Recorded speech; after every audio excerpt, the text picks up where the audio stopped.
Mineasure niya na kasama to sa measurement sa 0 kanina.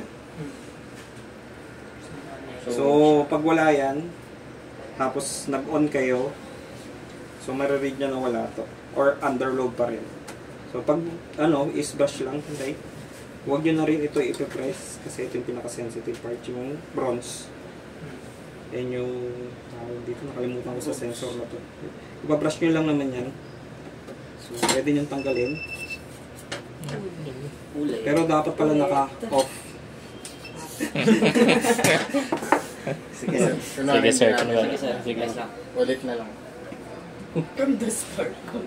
Dito siya ulit pupunta. So, yan. Sino ba yun? Di pinupunasan. Yan. So, may uka siya, ibig sabihin dito.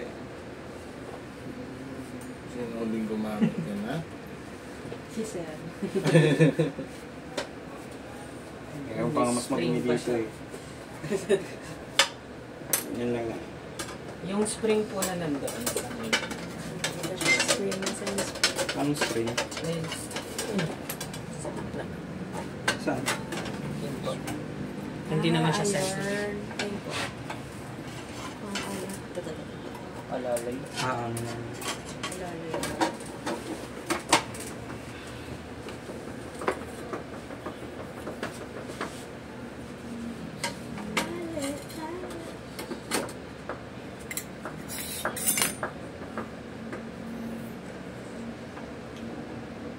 Paglagay nito, alalay lang.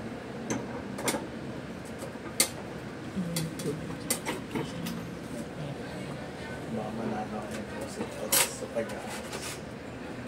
Ganun lang ako. Kung gusto nyo mag-try din, kasi minsan pag malayo kayo, matagal puntahan. How about this sir? Yung mga nasa ganyan, meron kami yun sa lab. Ano yun? Gilid? Hindi na pupuntahan nung nilinis. Usually, pag ganyan, binavacuum. Oh. Binavacuum siya. So, pag nasa gilid-gilid na.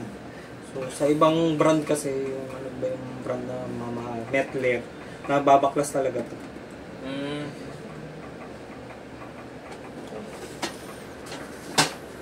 Yun lang ah.